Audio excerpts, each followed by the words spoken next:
Let's improve English. वो गणित में गया, इंग्लिश में गया और हिंदी में भी गया, अब तो वो गया। फ्रेंड्स, इसे इंग्लिश में हम कैसे ट्रांसलेट कर सकते हैं? इसी तरह के कुछ confusing but useful Hindi sentences का इंग्लिश ट्रांसलेशन मैं आपको सिखाने वाला हूँ। इस वीडियो को एंड तक ज़रूर देखना, क्योंकि मैं स्टेप बाय स्टेप आपको सिखाऊंगा कि किस तरीके से हिंदी से इंग्लिश में ट्रांसलेट किया जा सकता है। बिल्कुल इजीली आपको समझ में आ जाएगा। बहुत काम की चीज़ें हैं इस वीडियो में, और मैं हमेशा वही सिखाता हूँ जो रियल लाइफ में चीज़ें यूज़ होती हैं, जिनका लोग एक्टिवली यूज़ करते हैं, जो चीज़ें ऑब्सोलीट नहीं है, पुरानी नहीं है, बल्कि लोग उन्हें यूज़ करते हैं। ऐसे फ्रेजेस, इडियम्स और वोकैबुलरी मैं आपको सिखाऊंगा इस वीडियो में, तो इस वीडियो को एंड तक ज़रूर देखना। शुरू करते हैं। वो गणित में गया, हिंदी में हम ऐसे स्टाइल में कहते हैं भाई वो तो गया, जाने का मतलब है वो फेल हो गया। तो इंग्लिश में भी हम सिंपली ऐसे क्यों कहें कि he failed maths, he failed English. हाँ, दूसरी बात, हिंदी में हम कहते हैं वो इंग्लिश में फेल हो गया। में के चक्कर में हम इंग्लिश में इन लगा बैठते हैं, जबकि हमें इन की जरूरत नहीं है, सिर्फ फेल कहना काफी है। He failed his English exam, मतलब अपने इंग्लिश के एग्जाम में फेल हो गया। He failed his maths exam, वो अपने मैथ्स के एग्जाम में फेल हो गया। लेकिन इस वे में हमारे पास एक और वर्ड है जो कॉमनली यूज होता है, जो कि है फ्लंक। तो क्योंकि हमें पता है कि ये पास्ट टेंस है, सब्जेक्ट है ही, तो हमने लिखा ही। फ्लंक, क्योंकि पास्ट टेंस है इसलिए ही फ्लंक्ड, उसने फ्लंक कर दिया। किसको? मैथ्स, यानी वो मैथ्स में फेल हो गया। इंग्लिश में हो गया और हिंदी में भी हो गया। एंड इवन हिंदी में भी। He flunked maths, English and even Hindi. अब तो वो गया।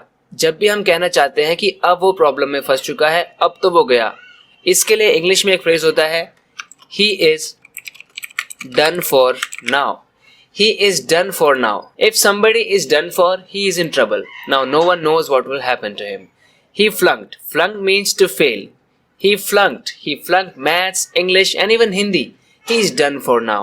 तो फ्रेंड्स, आप समझ गए होंगे कि इसे हमने इंग्लिश में कैसे ट्रांसलेट किया। Let's move on to the next one.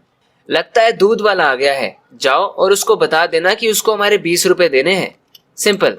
लगता है, जब भी हमें कहना होता है कि लगता है, तो हम बोल सकते हैं आई थिंक या फिर it seems.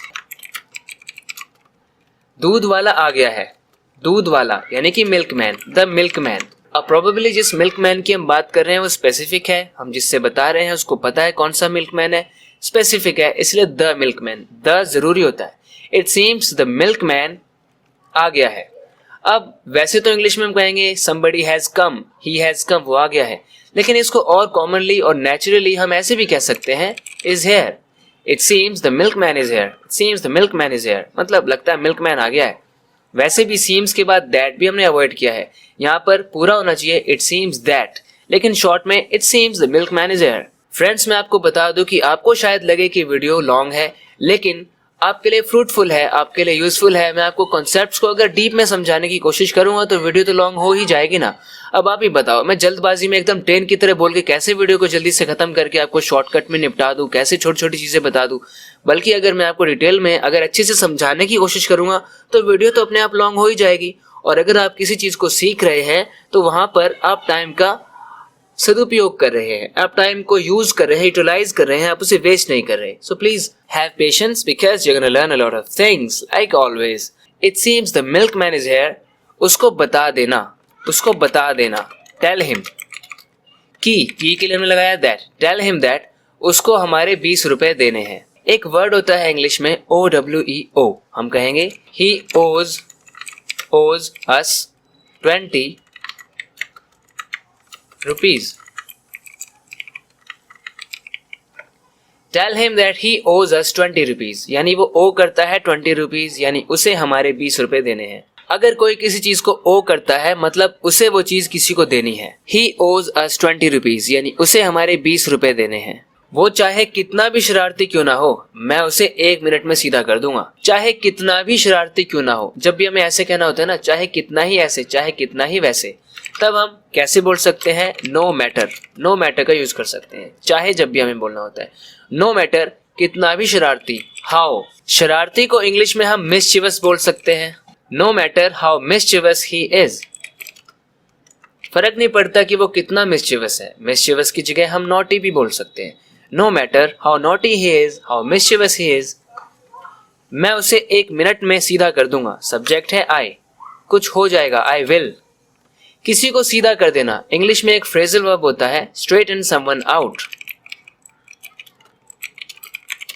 I will straighten him out. I will improve his behavior. I will teach him a lesson and he will be improved. He will improve his behavior.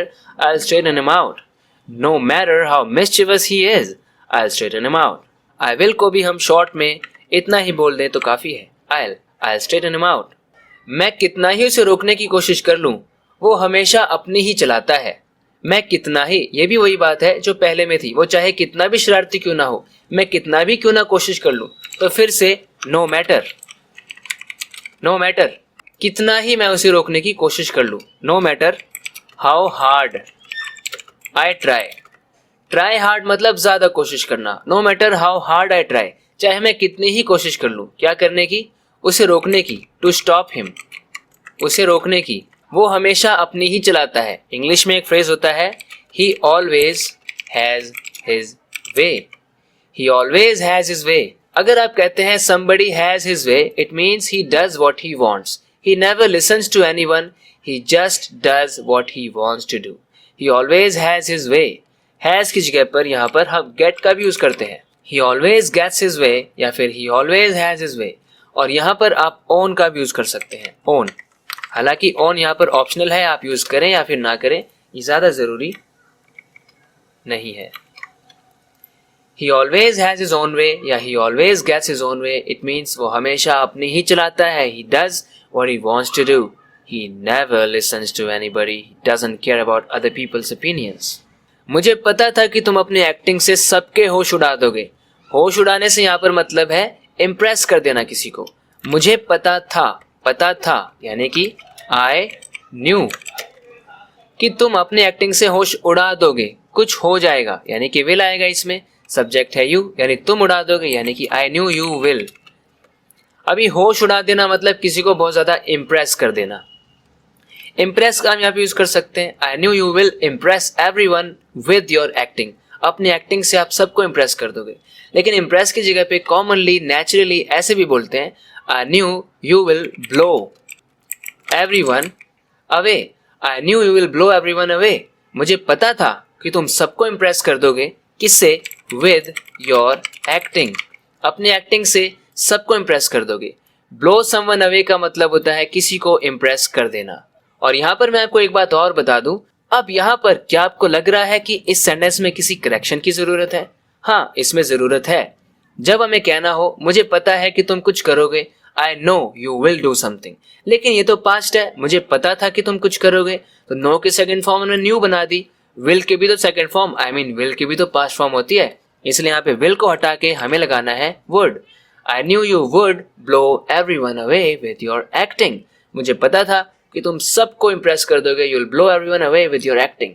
वैसे फ्रेंड्स, ब्लो अवे का मतलब किसी को shoot करके किल कर देना भी होता है। ही ब्लू हिम अवे, इसका मतलब उसने उसे किल कर दिया। हमें सिचुएशन से पता चलेगा, आजू बाजू वाले सेंटेंसेस से पता चलेगा कि वहां पर उसका मीनिंग किल करने वाला है या इम्प्रेस करने वाला है।